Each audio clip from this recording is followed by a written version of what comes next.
संस्कार senior secondary school Baroda. Today will be discussing about physics. और हमने जो इससे पिछला वीडियो था उसमें विद्युत द्विध्रुव है, विद्युत द्विध्रुव के कारण उसके अक्ष पर, उसके निरक्ष पर विद्युत क्षेत्र की तीव्रता की गणना की थी। आज हम इस नए वीडियो के अंदर नया जो हमारा टॉपिक है वो ये है एक समान, या उसको हम समरूप भी बोल सकते हैं, एक समान को, एक समान विद्युत क्षेत्र में विद्युत द्विध्रुव पर बल तथा बलागु।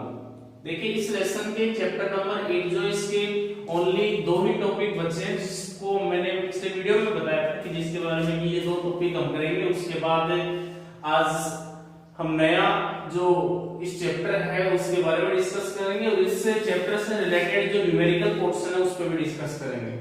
देखिए एक समान विद्युत क्षेत्र हम उसको बोलेंगे कि एक ऐसी जगह जहां पर किसी भी बिंदु पर या किसी भी जगह हम बात करें तो वहां विद्युत क्षेत्र की तीव्रता हमें एक समान प्राप्त हो।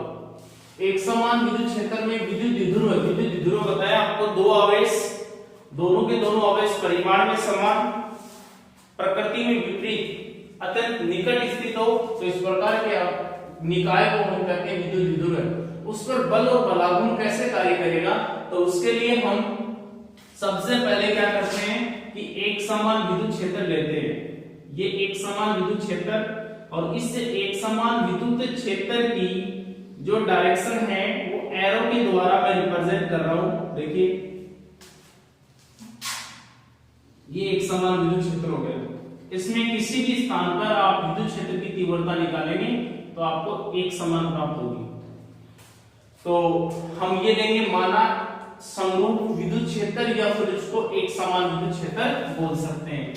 इस एक समान विद्युत क्षेत्र में कोई भी विद्युत द्विध्रुव है, तो हमने एक विद्युत द्विध्रुव लिया है AB, बिंदु A पर नेगेटिव आवेश, बिंदु A पर तो कैसा आवेश है, नेगेटिव, और बिंदु B पर आवेश कैसा है, पॉजिटिव।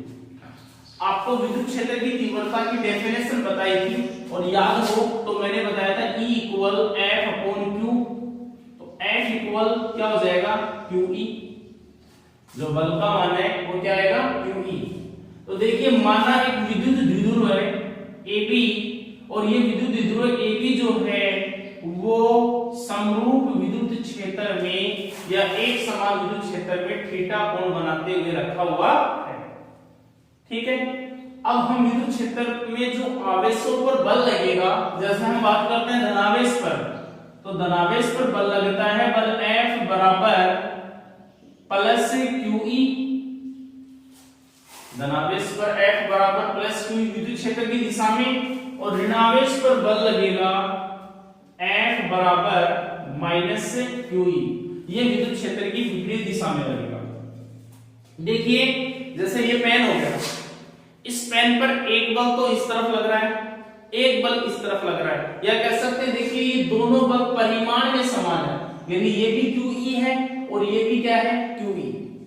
तो दोनों बल परिमाण में समान है, लेकिन इनकी दिशाओं की बात करें तो ये तो इधर से और ये इधर से शुरू हो रहा है, परिमाण में समान परंतु दिशा में विपरीत होने के कारण ये दोनों बल एक दूसरे को क्या कर देंगे, निरस्त कर देंगे। ये दोनों बल एक दूसरे को क्या कर देंगे, निरस्त कर देंगे। लेकिन आप देखिए इस बल की क्रिया रेखा इधर से शुरू हो रही है और इस बल की क्रिया रेखा इधर से शुरू हो रही है, तो दोनों बलों की क्रिया रेखाएं अलग अलग होने की वजह से, एक ही बिंदु से होती तो बलागुण का निर्माण नहीं होता, लेकिन अलग अलग बिंदुओं से इनकी क्रिया रेखाएं शुरू हो रही है, तो ये दोनों बल जो है मिलकर क्या करते हैं, बलागुण का निर्माण कर देते हैं। बलागुण 11वीं क्लास में बताया गया था, बल तथा बल की क्रिया रेखाओं के मध्य की लंबवत दूरी का गुणनफल जो होता है उसको हम क्या कहते हैं, बलागुण कहते हैं। और ये जो बलागुण की दिशा है ये दक्षिणावर्ती पेच नियमानुसार देंगे। तो देखिए यहां पर इस बल की क्रिया रेखा इधर से शुरू हुई, इसकी इधर से, और दोनों के बीच की लंबवत दूरी को मैं ऐसे रिप्रेजेंट करूं तो ये कोण कितने डिग्री का, 90 डिग्री का। इसको आप बिंदु मान लीजिए O, क्या मान ले, बिंदु O। यदि ये कोण थीटा है तो निश्चित रूप से ये भी कितना आएगा, थीटा आएगा। अब आगे देखिए हम गणना करेंगे बल। तो देखो बल कितना होगा यहाँ पर भाई, दोनों बल एक दूसरे को निरस्त कर देंगे। वैसे इस पे धनावेश पे +2e और ऋणावेश पे -2e, दोनों बलों की दिशाएं विपरीत है, तो ये दो बल लगेंगे, तो कुल बल तो शून्य होगा, लेकिन इन दोनों बलों की जो क्रिया रेखाएं अलग अलग होने की वजह से बलागुण इस विद्युत द्विध्रुव पर कार्य करेगा। और बलागुण हम आपको डेफिनेशन बता चुके अभी। बलागुण किसे कहेंगे? बलागुण को हम टो से रिप्रेजेंट करते हैं। तो बलागुण क्या होता है? टो इक्वल बल इनटू बलों की क्रिया, बलों की क्रिया रेखाओं के मध्य की लंबवत दूरी, लंबवत दूरी। बल गुणा बल की क्रिया रेखाओं के मध्य की लंबवत दूरी को हम बलागुण कहेंगे। तो बलागुण टो इक्वल, देखिए बल कोई भी एक बल उसका परिमाण ले लीजिए, तो लिखेंगे QE, और बलों की क्रिया रेखाओं के मध्य की लंबवत दूरी ये कितना हो जाएगा? OB। सीधी दूरी यहां कितनी होगी? OB। इसको आप मान लीजिए समीकरण नंबर 1। हम OB कैलकुलेट करेंगे, तो OB कैलकुलेट करने के लिए मैं आपको बता दूं, आवेशों के बीच की दूरी है ना, वो हम कितनी मानते हैं? 2a लेते हैं। कितनी लेते हैं? 2a। ठीक है, पहले भी हमने लिया है जब अक्ष पर और निरक्ष पर विद्युत द्विध्रुव की गणना की है। तो हम लिखेंगे समकोण, क्योंकि ये समकोण त्रिभुज बन रहा है, समकोण त्रिभुज AOB में, समकोण त्रिभुज AOB में हमें ज्ञात करना है। देखिए यहां पर ये कोण थीटा है, थीटा के सामने वाली भुजा लंब हो गई, और ये 90 डिग्री का कोण है, इसके जस्ट सामने वाली भुजा कर्ण हो गई, और ये नीचे वाली भुजा आधार हो गई। तो लाल बट्टे का हमने पढ़ा है छोटी क्लासों में, चैप्टर ये सॉरी 10th क्लास में पढ़ा है ना।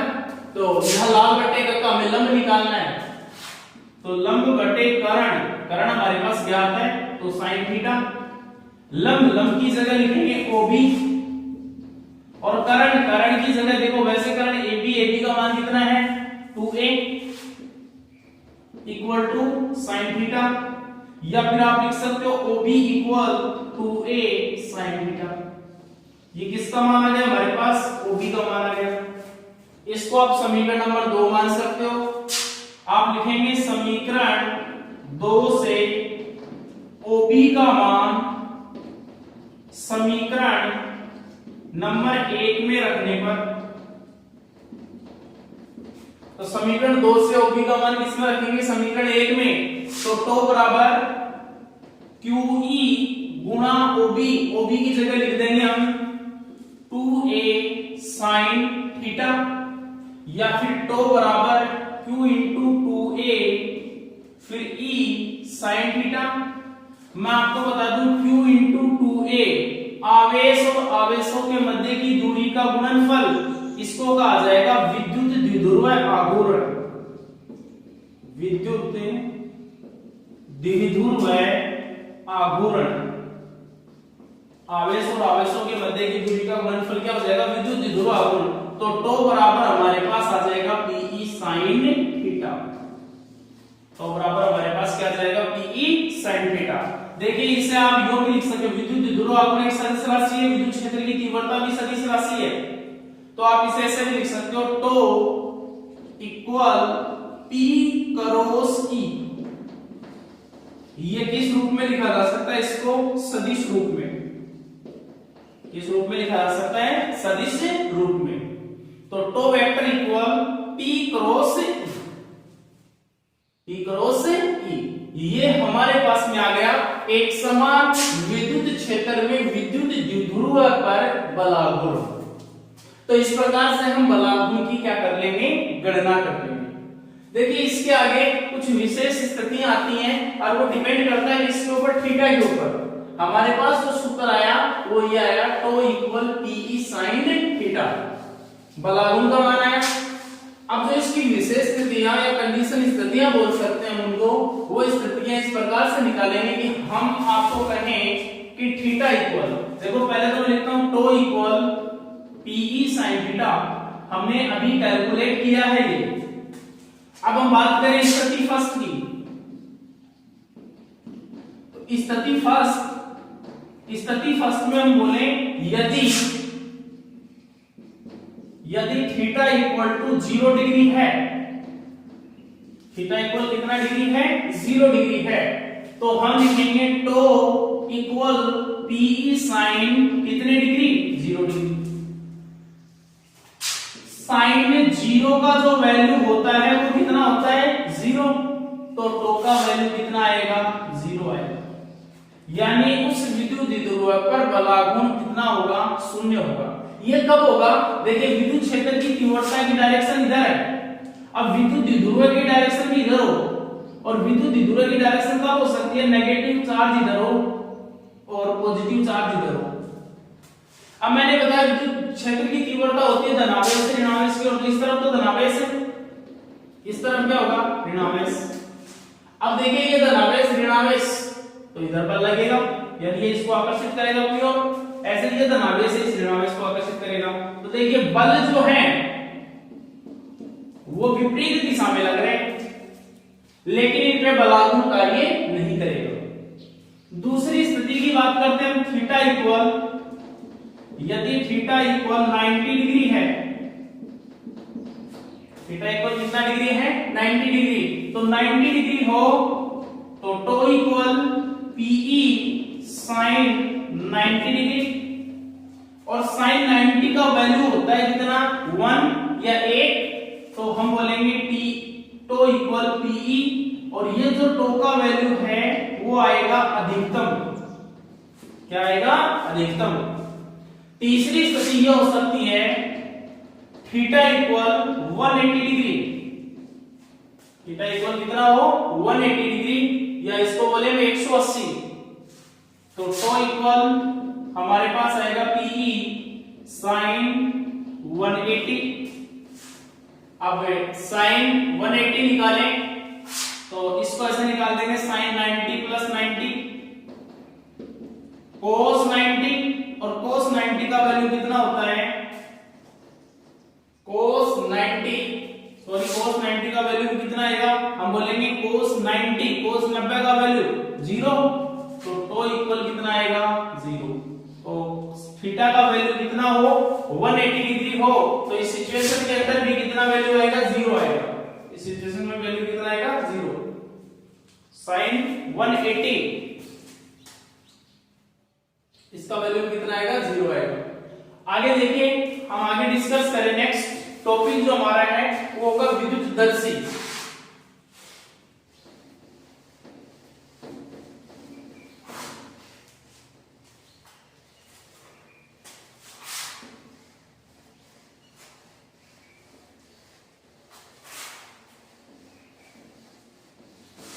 ये चैप्टर का लास्ट टॉपिक है विद्युतदर्शी।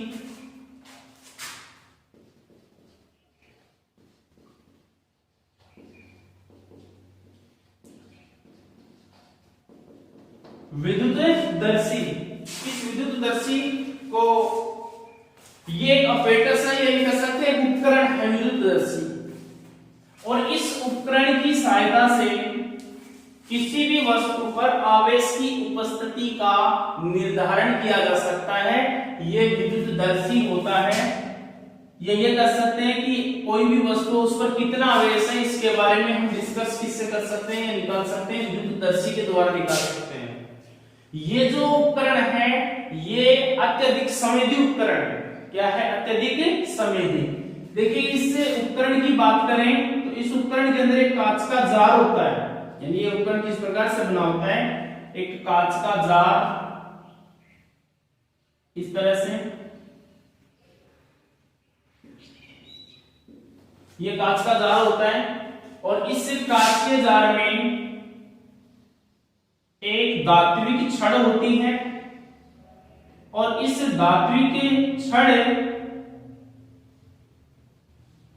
के नीचे एल साइज में, यही कह सकते हैं एल शेप में पत्ती लगी होती है, पतली पत्तियां होती है बिल्कुल, सोने की पत्तियां होती है, एल्यूमिनियम भी मान सकते हो आप, ठीक है। ये तो हो जाएगा कांच का जार।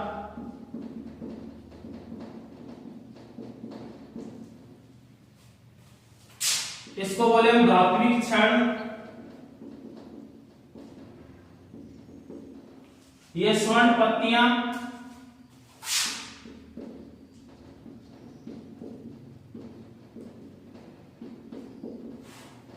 ठीक है। अब कोई भी वस्तु जो आवेशित है, कोई भी वस्तु कैसी है, आवेशित, जैसे हम मान लेते हैं धनावेशित वस्तु। इस धनावेशित वस्तु को इस धात्विक के गुंडी जो होती है यहां पर, इसके संपर्क में लाते हैं, और संपर्क में लाने पर क्या होगा, इससे जो आवेश है धात्विक क्षण के द्वारा इन पत्तियों तक पहुंचता है। अब देखिए समान प्रकृति का आवेश होने की वजह से यहां पर भी समान, यहां पर भी समान, यहां से आवेश इस पे आएगा, तो इन पत्तियों के अंदर फैलाव होगा। क्यों होगा? क्योंकि जब दोनों पर समान प्रकृति का आवेश होगा तो दोनों के बीच में कैसा बल लगेगा, प्रतिकर्षण बल लगेगा। दोनों के बीच में कैसा बल लगेगा, प्रतिकर्षण। तो ये पत्ती इसको प्रतिकर्षित करेगी, ये इसको प्रतिकर्षित करेगी। तो वस्तु पर आवेश की उपस्थिति का निर्धारण हम कैसे करेंगे? पत्तियों का फैलाव जितना अधिक होगा, पत्तियों का फैलाव जितना अधिक होगा, वो वस्तु उतनी ही अधिक क्या होगी, आवेशित होगी। तो ये हो गया विद्युतदर्शी। तो ये एक संवेदी है उपकरण, इसकी सहायता से किसी वस्तु पर आवेश की उपस्थिति का निर्धारण किया जा सकता है। तो ये जो हमारा इलेक्ट्रोस्टैटिक्स के अंदर स्थिर विद्युतिकी का जो पहला चैप्टर था आपका आरबीएससी बुक के अंदर, वो पूरा कंप्लीट हो गया इस चैप्टर, ये चैप्टर। अब जो आगे हम पिछले वीडियो में जैसे मैंने बताया था, जैसे हमारा चैप्टर पूरा होगा हम न्यूमेरिकल पे डिस्कस करेंगे। देखिए न्यूमेरिकल पे डिस्कस करने के लिए मैं आपको बता दूं, जैसे आज हम कुछ न्यूमेरिकल करेंगे और फिर अगला जो वीडियो हमारा आएगा उसके अंदर मैं न्यूमेरिकल के नाम से अगला वीडियो डाल दूंगा। आज हम कुछ न्यूमेरिकल्स करेंगे, पहले हम कुछ एग्जांपल्स पे डिस्कस कर लेते हैं। तो देखिए पहला उदाहरण है, उदाहरण नंबर 1.1।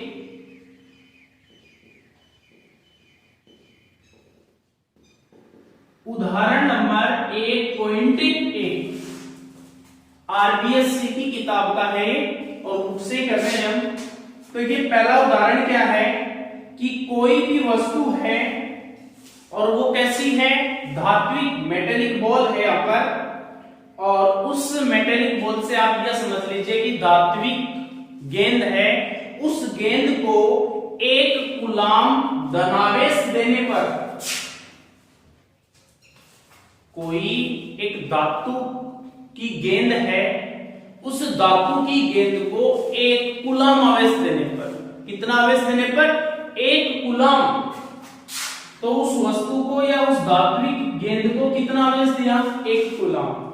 1 कूलाम आवेश देने के लिए उस वस्तु से या उस धात्विक गेंद से कितने इलेक्ट्रॉन निकलेंगे या कितने इलेक्ट्रॉन त्यागने पड़ेंगे, ये कर सकते हैं। तो नंबर ऑफ इलेक्ट्रॉन, तो हमें कैलकुलेट करना क्या है, n कैलकुलेट करना है। देखिए हमें Q दिया हुआ है, n ज्ञात करना है।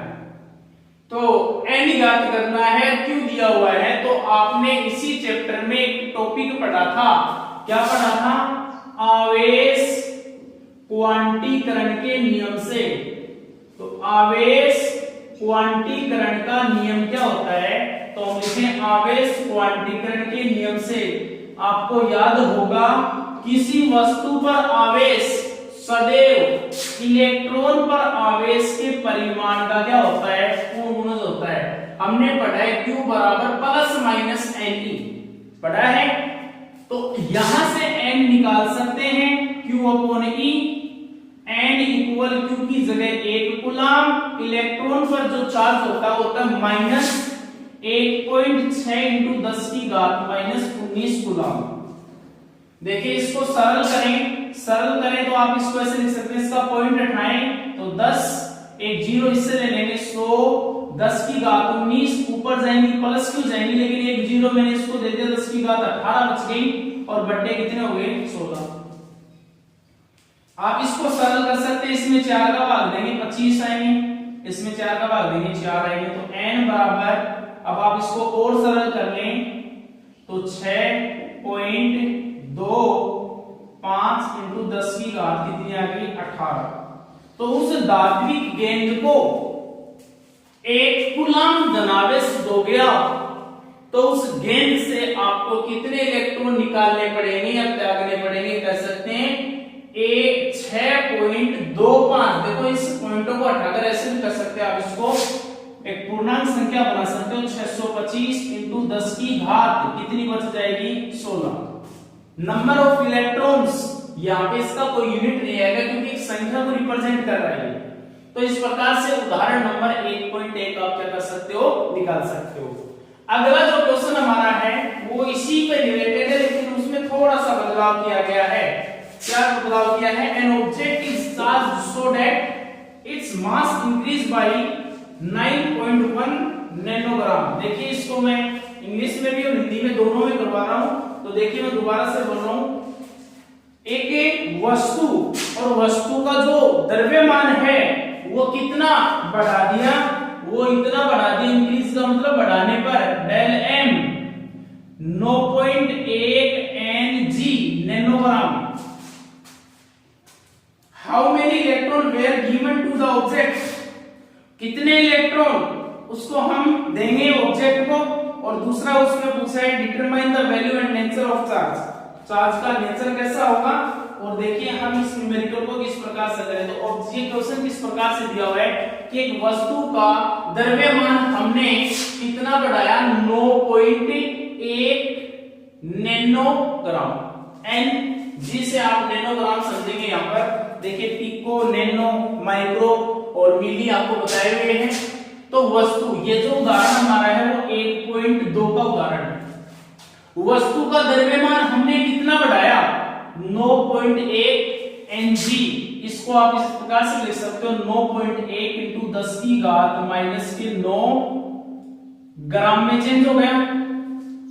और इसको किलो में बदलना चाहो तो आप किलो में भी बदल सकते हो। कितना आएगा 10 की घात जो आप है -3 से मल्टीप्लाई और कर दो इसको, तो ये आंसर आपका हो जाएगा 9.1 इंटू 10 की घात -12 केजी, किलोग्राम में चेंज हो गया।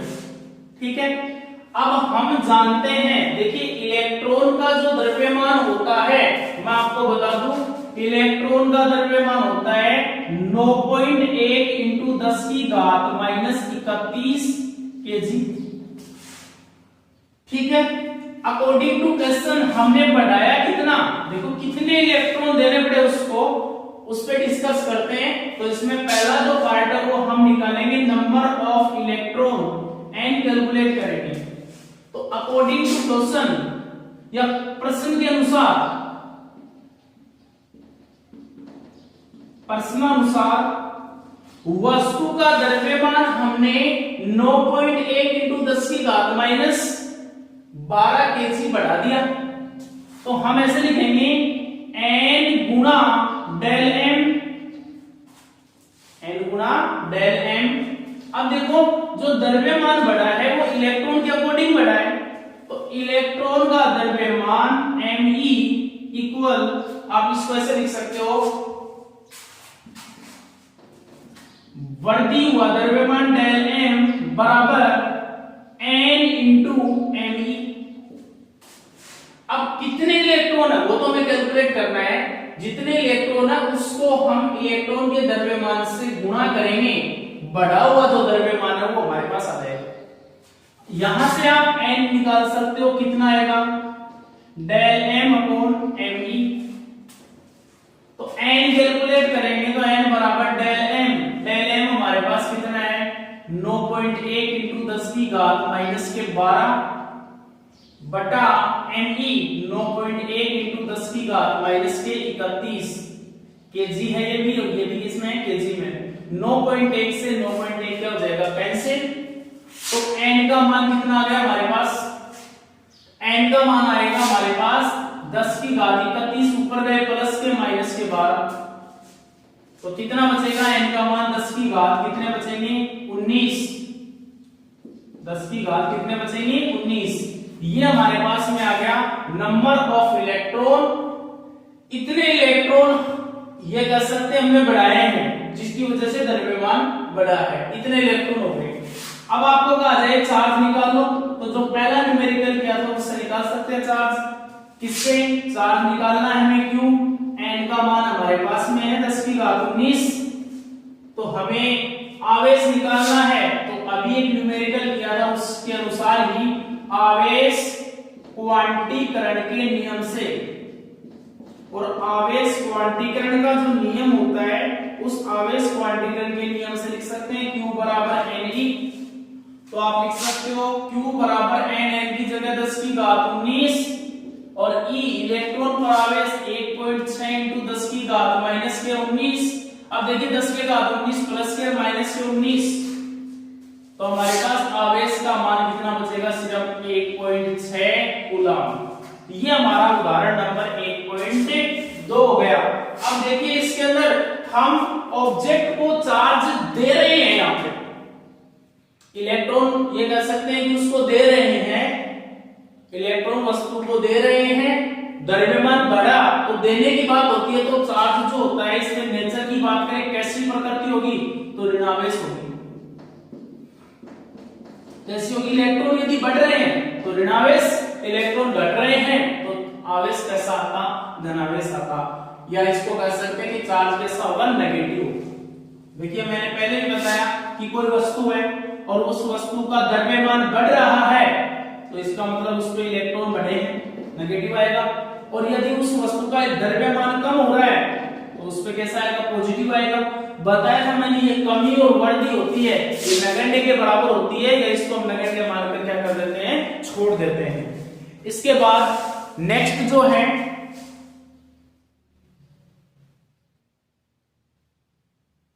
नेक्स्ट क्वेश्चन 1.3 उदाहरण जो है नेक्स्ट हमारा, और वो क्या है? How much positive and negative charge are present in 1 cup of water. एक कप जल, यानी एक कप जल में कितने धनावेश और कितने क्या होंगे? ऋणावेश। ये कह सकते हैं कि कितना धनावेश होगा और कितना क्या होगा? ऋणावेश होगा। इसके अंदर एक कप द्रव्यमान के अंदर। तो देखिए इस न्यूमेरिकल को हम करने के लिए अब एक कप के अंदर कितना द्रव्यमान हो सकता है वो हमारे ऊपर डिपेंड करेगा। तो हम मान सकते हैं यहाँ पर, माना जो कप है भाई एक कप में कितना जल आ सकता है, तो हम जैसे सपोज कर सकते हैं कि मान लीजिए एक कप के अंदर जो जल है वो 200 ग्राम भी आ सकता है, 250 ग्राम भी आ सकता है, 300 ग्राम। जैसे आपने ले लिया 200 ग्राम जल आ गया। कितना जल आ गया? 200 ग्राम में जल आ गया किसके अंदर? एक कप के अंदर। अब 200 ग्राम जल आ गया तो आप इसको m का वैल्यू आप ले सकते हैं 200 ग्राम ले लिया। इसके बाद हम बोले इसके अंदर कि इसका जो मोलर द्रव्यमान होगा, मोलर द्रव्यमान किसका? जल का। देखो जल जो होता है उस जल को हम लिखते हैं H2O से। जल को किससे लिखते हैं? H2O से। तो इसका मोलर मास निकालें या मोलर द्रव्यमान निकालें तो वो कैसे निकालेंगे? देखो हाइड्रोजन परमाणु 1 नंबर पे आता है, तो हाइड्रोजन का कितना लेंगे? 2 है यहाँ पर हाइड्रोजन के परमाणु, तो 2 प्लस ऑक्सीजन, ऑक्सीजन 8 नंबर पे, ऑक्सीजन का लेते हैं 16, तो कितने हो जाएंगे? 18 हो गए। तो कैपिटल M का मान कितना हो गया? 18 हो गया। अब मैं आपको बता दूं इसके अंदर नंबर ऑफ मॉलिक्यूल्स, या ये कह सकते हैं परमाणुओं की संख्या किसके अंदर? एक कप जल में। तो एक कप जल में परमाणुओं की संख्या हम निकालें, परमाणुओं की संख्या आपको मैं बता दूं, परमाणुओं की संख्या निकालने के लिए हमने पढ़ा है अकॉर्डिंग टू चैप्टर नंबर 14, और ये पढ़ा हमने, याद हो आपको 11th क्लास के अंदर। और 11th क्लास में हमने परमाणु की संख्या निकालने का सूत्र पढ़ा था, याद हो तो small M upon capital M, देखो गैसों वाले चैप्टर में मिल जाएगा आपको, इनटू Na, और ये Na अवोगाद्रो संख्या होती है। क्या होती है? अवोगाद्रो संख्या। ये परमाणु की संख्या आ गई किसके अंदर? एक कप जल में, एक कप जल में। और कप के अंदर कितना लिया हमने? 200 ग्राम लिया है। कप के अंदर कितना लिया है? 200 ग्राम लिया है मैंने। तो यहां आप शॉर्ट में लिख सकते हो एक कप में, एक कप में परमाणुओं की संख्या, कैपिटल एन का जो मान है उस सूत्र के द्वारा निकाल लेंगे। एन बराबर कितना आएगा? अब देखिए स्मॉल एन, ये मैंने 200 ग्राम लिया है। कितना लिया है? 200 ग्राम। देखिए मैं आपको बता दूं, 200 ग्राम जो आपने लिया इसकी जगह 250 ग्राम भी ले सकते हैं, 300 ग्राम भी ले सकते हैं। और ये जो कैपिटल एन है उसका मान हमारे पास 18। अवोगाद्रो संख्या याद होगा 6.023 into 10 to the power 6.023 into 10 to the power 23। ठीक है, ये किसका मान होगा? अवोगाद्रो संख्या का। तो यहां से आप परमाणुओं की संख्या निकाल लेंगे, यहां से क्या निकालेंगे? परमाणु की संख्या। अब मैं आपको बता दूं, हमने आवेश क्वांटीकरण का नियम पढ़ा है, और आवेश क्वांटीकरण के नियम से हम आवेश निकालेंगे। और देखिए मैंने पहले भी आपको बताया कि प्रत्येक परमाणु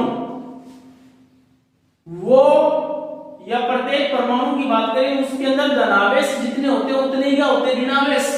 अब देखिए हाइड्रोजन की बात करें तो हाइड्रोजन में 2 पॉजिटिव 2 ही नेगेटिव। ऑक्सीजन का परमाणु क्रमांक 8 है तो 8 पॉजिटिव 8 ही क्या होंगे? नेगेटिव। तो 8 और 10 2 कितने हो गए? 10 हो गए, यानी 10 धनावेश और 10 ही क्या होंगे? ऋणावेश। तो ये हम आवेश क्वांटीकरण के नियम से लिखें तो आवेश क्वांटीकरण के नियम से, और आवेश क्वांटीकरण के नियम से हम लिख सकते हैं Q बराबर N इंटू, अब देखिए ये तो हमने परमाणु की संख्या निकाली है, कितने परमाणु होंगे? हमें आवेश निकालना है तो कितना? 10 इलेक्ट्रॉन के इक्वल आवेश होगा। तो आप इसे लिखेंगे Q इक्वल N की जगह लिखो 200 upon 18 6.023 into 10 to the power 23 और 10 इंटू इलेक्ट्रॉन पर आवेश का मान होता है 1.6 इंटू 10 की घात -19। आप इसको सरल कर लेंगे, और इसको सरल करें तो देखिए थोड़ा सरल करें इसको, तो यहां पहले इसको ऐसे लिख लें आप 6.023 इंटू 1.6। ठीक है, इसको करेंगे 100 तो ये तो हो जाएगा 100 और ये आ जाएगी 9।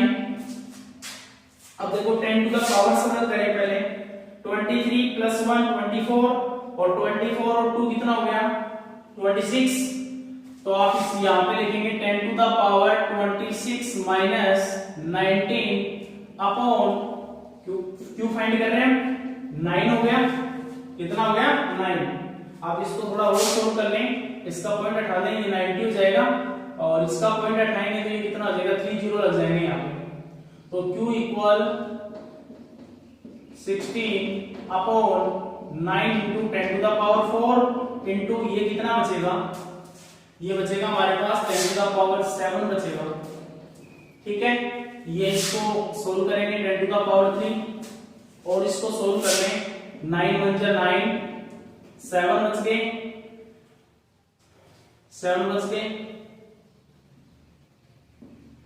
से, तो इसको हम लिख सकते हैं 6023 into 1.7 into 10 to the power 3 coulomb, और इसको आप मल्टीप्लाई करके सोल्व करके इसका आंसर क्या कर सकते हो? निकाल सकते हो।